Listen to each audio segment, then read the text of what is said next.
嗨，我是 Friday One， 我要与你分享如何善用打光，有效营造影片的氛围，并紧紧抓住观众的目光。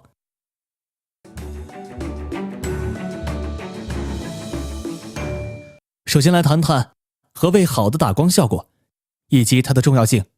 或许你并不晓得什么才是好的打光效果，但光没打好，你一定看得出来。比如你看不清楚影片中的主角，或者背后有片大窗户，结果你看不到他们的脸，或是灯光太强，导致你看不清楚任何细节，又或者打了光却不清楚重点何在，你也搞不懂这种场景的氛围是什么。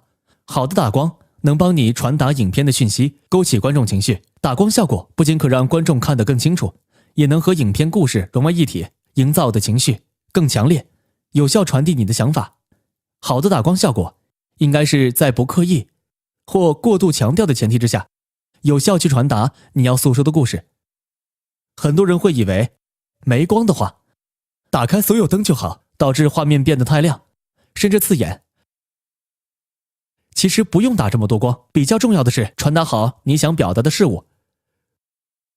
如果场景比较孤寂之类的，请确保打光效果符合你想营造的氛围。在此分享一个很好的例子，这光不是我打的，是我们才华横溢的摄影总监 John Selman 为第3季第2集的 Video Game High School 所打的光。整个故事带点黑色电影的风格，和其他集相比，这一集很不同。Video Game High School 多半采用较单调的风格，但 John 在这集中大胆采用黑色风格以及极具张力的光影来搭配这集主角解谜时的气氛，所以当中的打光效果有效，凸显了该集的风格和氛围，也造就与以往风格迥异的内容。要怎样选择最适合的打光效果呢？有这么多打光工具可选择，请为观众挑选最适合你影片的打光风格吧。比方说，你想拍摄影音网志或喜剧片，最好就选用比较明亮的效果，光线也要均匀分布，这样观众才不会失焦，而是把目光摆在搞笑的表演上，或者你的身上。当然也可适时打上背光或轮廓光。如果你拍的是动作片、惊悚片或 MV， 想多一点戏剧张力，不妨加上对比或增添一些色光，这样影像就更有活力及刺激感。明亮、对比和色彩这几个要素，可让你打造专属的风格，诉说你想说的故事，或构建你的世界。刚开始为了拍摄很酷的影片，你大概会学习使用滑轨，摸索如何把画面打亮一点，或改变色泽和饱和度等等。说实在的，一开始想拍出酷炫的东西并没有错，但你应该多用点心思考。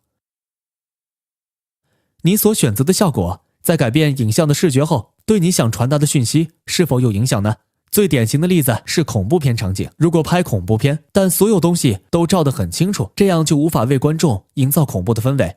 相对的，如果你为恐怖片桥段选用明亮的打光效果，观众会误以为没什么而卸下心防，在后头你就可以忽然丢出梗，让他们吓破胆。看电影时只要多留意这些地方，注意摄影师选用的打光效果，就能掌握这些基本技巧。打光的基本要素就是明亮度，光线愈亮，通常营造出来的情绪就愈轻松，而画面也看得更清楚。要调整亮度，可以多打点光，或将光源拿近或拿远。对比指的是影像最亮与最暗区块的差别，所以画面中有些区块可能打上光，而其他区块则刻意留下阴影，这样就能营造耐人寻味的质感。多了对比，就能为影片带来立体感，并增添一点戏剧性。而改变灯光色泽，则可立即且有效地塑造影片氛围。冷色系多半能营造安稳的情绪，或适于夜晚的场景，而暖色系则可营造亲密感。换灯泡需要几位创作者呢？这得看你要换几颗灯泡。抱歉，我知道很冷。现在来谈谈一些法宝，能为你的打光加分不少。善用各种打光角度，即可营造出全新的风格或效果。同时多打几个光，则可让你开始说故事时更加游刃有余，并加入更多情绪。如果你使用的室内灯具想要营造一般效果，直接打开前端主灯就行。主灯也可以打出眼神光，让主角透过灵魂之窗的亮光闪耀人性的一面，并为镜头带来更多情感。如果要为主角增加立体感，不妨在侧边打上补光，再稍微把镜头拉远，然后再回到主角的侧边，这样就能增加立体感和深度。如果想让画面有点层次，不妨在背景打上背光，或者在主角身后打上室内光，这样就能营造一点朦胧效果，并从背景中凸显出来。如果白天出外景，建议你在阴凉处拍摄，这样双眼才不会在太阳下睁不开，同时拍出动人光彩，而不会有曝光的窘境。有这么多种光源，你该如何选择呢？选对光源的创作者更能呈现协调的光线。你有3种基本光源可以选择：日光，也就是太阳；室内灯具，也就是台灯或灯光，还有买来或租来的打光箱，这些都是不错的选择。来看看哪个最适合你的影片吧。自然光非常好，这种光非常亮，是银河系最亮的光源，但由于你无法控制它出现的位置，因此就多了限制。而台灯或打光箱这类光源虽然覆盖范围较小，但却比太阳更有弹性。你可以选用荧光灯泡营造出冷色光，或是用钨丝灯营造出暖色光。你也能随意调整灯光位置，改变打光角度，做出对比效果，或调整主角身上光线的强度。其实台灯的功能很强大，台灯和打光箱都很好，只要确定你想营造的氛围，就能选出你要的光源。那自然光该如何使用呢？目的是什么？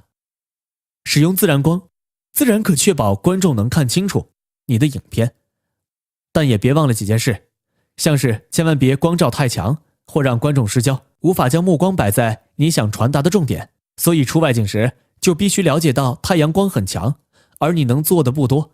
由于自然光太强了，如果你刚好在太阳底下，效果可能会不怎么好，像是眯眼、黑影，或是完全看不到色彩的模糊情形，这些通常是你不乐见的情况。如果在外拍摄，不妨找个阴凉处，这样仍然可以善用阳光的光照以及特质，又不会造成烦人的光影，让演员非得眯着眼演出，或一直分心。如果在室内拍摄，请尽量拉上窗帘，或用其他东西遮住阳光，这样至少还看得出外面是白天，但又不会让画面过度曝光。